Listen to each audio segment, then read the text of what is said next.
Good morning সবাইকে। আজকে আমাদের পঞ্চম দিন এই সিমলা মানালি গ্রুপ ট্যুরের। আমার একটা নতুন জায়গা যেটা খুব এখন কোয়ারি আসছে, সেটান ভ্যালি। তো সেখানে একবার যাওয়ার প্ল্যান আছে, কারণ সামনে ড্যাম আছে, ওই জন্য ফটোগ্রাফি অ্যালাউ নেই। কিন্তু ভিউ দেখুন অসাধারণ, গাছের কালারগুলো দেখেছেন, খুব সুন্দর লাগছে। পয়েন্ট যেখানে আপনার এই মতো দাঁড়িয়ে আছি না, ঠিক এই জায়গা থেকেই আপনার হামতা প্লাস যে ট্রেক সেটা স্টার্ট হবে। পেছন দিয়ে দেখুন খরস্রোতা নদী বয়ে চলেছে, আর এই দিকে দেখুন পাহাড়। তো কি সুন্দর লাগছে। আর লোকেশনটা দেখুন, চারিদিকে নদী, বড় বড় গাছ, অসাধারণ লোকেশন, খুব সুন্দর লাগছে।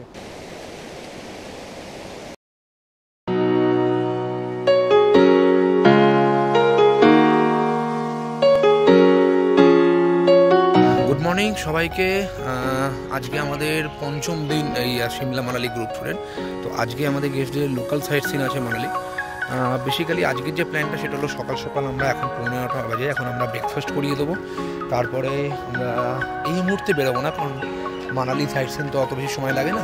তো আমরা কিছুক্ষণ এখানে পরে 12:30 1টার দিকে আমাদের সমস্ত গেস্টদের লাঞ্চ করিয়ে দেবো। লাঞ্চ করে একবারে আমাদের গাড়ি নিয়ে বেরিয়ে যাবে, তাদেরকে লোকাল যে সমস্ত সাইট সিন যেগুলো আছে সেগুলো করাবে, বাসিস টেম্পল, হট স্প্রিং, এগুলো সব করিয়ে তারপরে একবারে সবাইকে টিবেটান মনেস্ট্রি দেখিয়ে ম্যালে ছেড়ে দেবে, এবং ম্যাল থেকে সমস্ত কেনাকাটি এরা করে সন্ধ্যাবেলার দিকে আমাদের হোটেলে ব্যাক করে আসবে। আজকে শেষ দিন আমাদের, কালকে আমরা এখান থেকে বেরিয়ে যাব।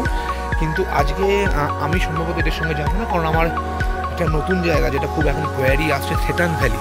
তো সেখানে একবার যাওয়ার প্ল্যান আছে, কারণ লোকজন কোয়ারি করছে। তো সেই কোয়ারিগুলো অ্যান্সার করতে গেলে আমাকেও একটা বেসিক আইডিয়া রাখতে হবে এই জায়গাটা সম্বন্ধে। তো তার জন্যই একটুখানি আজকে সেটান ভ্যালি যাব। সাথে থাকবে এই মানালি হোটেলের যে মালিক, তিনি। তো একদম যেরকম পরিকল্পনা ছিল, প্ল্যান ছিল, সেইভাবে আমি আর বিকি বেরিয়ে পড়লাম সেতান ভ্যালির উদ্দেশ্যে।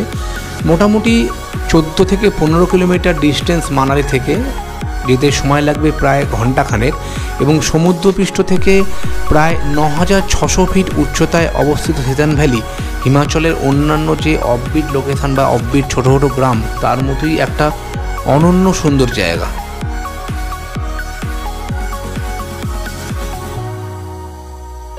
প্রায় আধ ঘন্টা ড্রাইভিং করার পরে আমরা ঠিক এই জায়গাটায় এসে উপস্থিত হই, যেখান থেকে যে ছোট ছোট বেশ কিছু আপনার হোমস্টে বা ইগলু টাইপের যে থাকার যে জায়গাগুলো সেতান ভ্যালি, সেগুলো দেখা যাচ্ছে।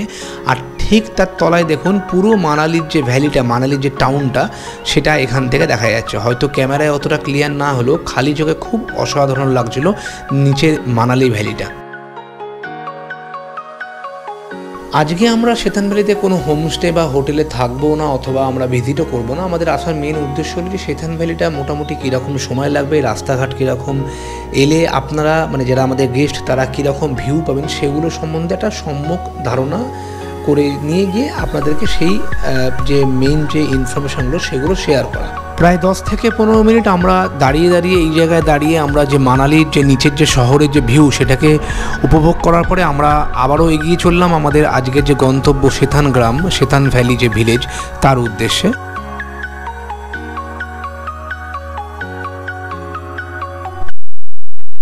দেখুন অসাধারণ লোকেশন, চলো। আর গাছের কালারগুলো দেখুন খালি। হ্যাঁ, ফটোগ্রাফি অ্যালাউ নেই। হ্যাঁ, সামনে ড্যাম আছে, ওই জন্য ফটোগ্রাফি অ্যালাউ নেই। কিন্তু ভিউ দেখুন অসাধারণ, গাছের কালারগুলো দেখেছেন, খুব সুন্দর লাগছে। তো যদি আপনার মানালি আসছেন, যদি হাতে সময় থাকে একদিন, অবশ্যই, বেশি দূর নয়, মাত্র 15-20 কিলোমিটার দূর পড়বে সেতান ভিলেজ। একবার অবশ্যই ভিজিট করে যান, কথা দিচ্ছি অসাধারণ সুন্দর লাগবে। দেখুন চারিদিকে পাহাড়, আর এই গাছের কালারগুলো দেখুন, নীল আকাশ, অসাধারণ লাগছে। জানতে পারলাম বিকির থেকে যে বেসিক্যালি এই যে সেতান ভ্যালি পর্যন্ত যে রাস্তাটা করা হয়েছে বা এই যে স্টেশনটা এসছে, এর একটা অন্যতম কারণ হলো না যে এখানে এডি হাইড্রো প্রজেক্ট আছে। মানে মোটামুটি এরা যে মানালি টাউনকে যে আপনার যে পাওয়ার সাপ্লাই করে, এডি হাইড্রো প্রজেক্ট, তাদের এখানে এই এরিয়ায় অনেকগুলো ড্যাম আছে এবং টানেল আছে, এবং তাদের এই কাজের সুবিধার জন্যই এরা এখান থেকে এই রাস্তাটা করেছিল। এবং সেটাই আস্তে আস্তে এখন, যেহেতু একটা অফবিট লোকেশান এবং খুব সুন্দর, চারিদিকটা দেখতে খুব সুন্দর, আস্তে আস্তে একটা ট্যুরিস্ট ডেস্টিনেশনে পরিণত হয়েছে। এবং এখন এখান থেকে এই পয়েন্ট যেখানে আপনার এই মতো দাঁড়িয়ে আছি না, ঠিক এই জায়গা থেকেই আপনার হামতা প্লাস যে ট্রেক সেটা স্টার্ট হয় এবং এখান থেকে একটা রুট বেরিয়েছে যেটা আপনার চলে যায় চন্দ্রতাল লেক পর্যন্ত। এবং ট্রেকটা খুব একটা মডারেট না, যেটুকু এখানে লোকালের সঙ্গে কথা বলে জানতে পারলাম, কিন্তু চারিদিকের যে এনভায়রনমেন্ট, যে অ্যাটমসফিয়ার, সেটা অসাধারণ। অলমোস্ট 1 ঘন্টা গাড়িতে ট্রাভেল করার পরে আমি আর বিকি পৌঁছে গেছি সিতানবালির একদম যে লাস্ট পয়েন্ট, যতখানি গাড়ি যাবে ততখানি পর্যন্ত। এবং এখান থেকে ভিউ দেখুন, অসাধারণ ভিউ, খুব সুন্দর ভিউ, পিওরলি অদ্ভুত জায়গা।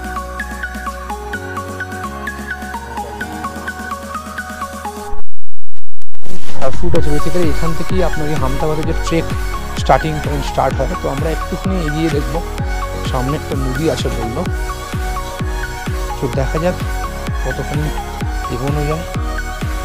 আমি আর বিকি দুজনে আছি। যদি আপনারা চান র বিউটি একদম এবং পিওরলি অফবিট জায়গা ভিজিট করতে, তো একবার অবশ্যই আসবেন।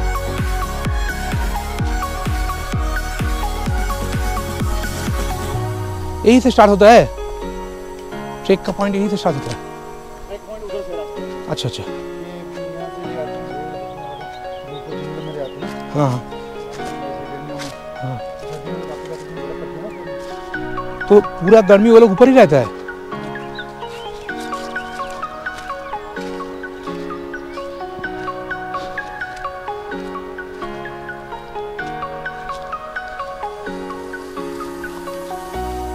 অসাধারণ লাগছে।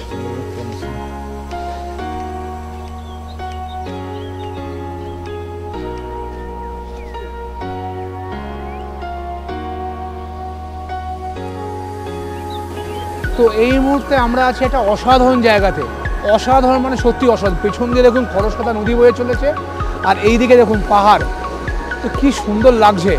আর লোকেশনটা দেখুন, চারিদিকে নদী, বড় বড় গাছ, অসাধারণ লোকেশন, খুব সুন্দর লাগছে। এবং আপনারা নিশ্চয়ই নদীর জলের আওয়াজ পাচ্ছেন, খুব সুন্দর লাগছে। তো সেতান ভ্যালি সত্যি সত্যি খুব অসাধারণ লাগছে, খুব ভালো জায়গা। আপনাদের আরেকবার দেখিয়ে দেবো, দেখুন কি সুন্দর জায়গা। এই দেখুন দূরে বিশাল বড় পাহাড়, এখানে একটা খরস্রোতা পাহাড়ি নদী বয়ে চলেছে।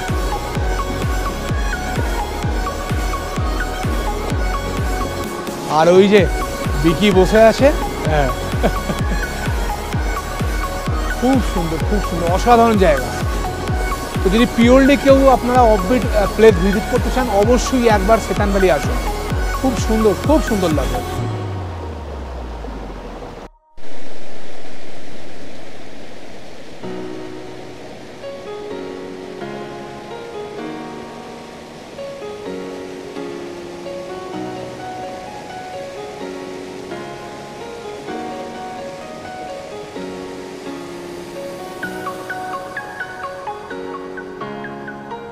मार्केट तो बहुत है, पर हर एक जगह में, यहाँ पे नहीं सिर्फ वो लोग गैंगटॉक जाता तो भी बोलते हैं एमनी में जाऊँगा, दार्जिलिंग जाता तो बोलता है ऐसा कुछ भी नहीं है।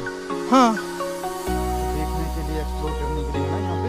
हाँ, तो यहीं पे, वहीं पे ये देखिए, आज जो ये लोग हिरमड़ भी जाएगा या फिर बत्तीस टेम्पल जाएगा, उससे अच्छा जगह ये है ना,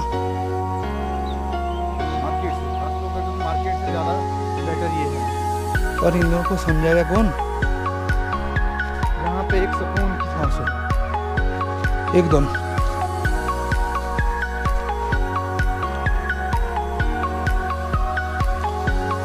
ये लग रहा है ना, तो ये पेड़ का जो कलर है ना, ये अभी इस टाइम के लिए ऐसा है, थोड़ा विंटर आने से पहले होता है ना कलर चेंज, तो इसके लिए बहुत अच्छा लगा, एकदम अनएक्सप्लोर्ड जगह।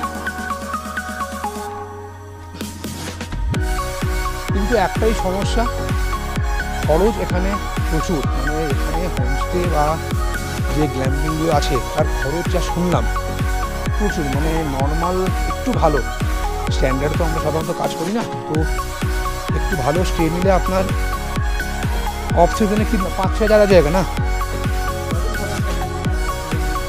Including breakfast and dinner. और ये अगर सीजन में हो जाएगा 10,000 के ऊपर चल जाएगा, 12-14 हज़ार, तो खूब कॉस्टली जाएगा, किंतु एकदम अनएक्सप्लोर्ड जाएगा। मनाली में भी स्टे कर सकते हो। हाँ, मनाली से स्टे करके, हाँ 15-20 किलोमीटर का जो रास्ता है, आराम से आ जाइए, एक दिन एक्स्ट्रा मनाली में स्टे कर जाइए, फिर मनाली का लोकल सेशन स्किप कर जाइए। एक्सपीरियंस बहुत बढ़िया होगा, ये एकदम पक्का। हाँ, खर्चा आएगा, बाकी जाएगा बहुत अच्छा है। रोड आपका टोटली ऑफ रोड है। তো চলুন আজকে একটা একদম আনএক্সপ্লোর্ড জায়গা দেখলাম। হিমাচলে এতদিন ধরে আসছি, একটা জায়গা দেখে মন ভরে গেল। তো আমরা প্রায় 1 থেকে 1.5 ঘন্টা সেতান ভ্যালিতে কাটানোর পরে আমরা আবার ফিরে চললাম মানালির দিকে। তো আপনারা যদি চান যে সেতান ভ্যালি এক্সপ্লোর করতে, তো সেক্ষেত্রে আপনি মানালিতে একটা এক্সট্রা নাইট থাকতে পারেন, অথবা আমাদের অ্যাসোসিয়েট প্রপার্টি আছে সেতান ভ্যালিতে, সেখানেও একটা রাত থেকে পুরো সেতান ভ্যালিকে এক্সপ্লোর করতে পারেন।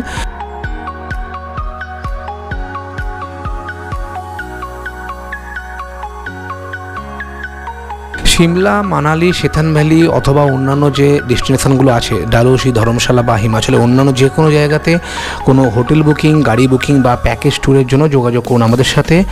নিচে নাম্বার দেওয়া থাকলেও অবশ্যই চেষ্টা করব সব থেকে রিজনেবল প্রাইসে বেস্ট সার্ভিস আমাদের প্রোভাইড করার জন্য।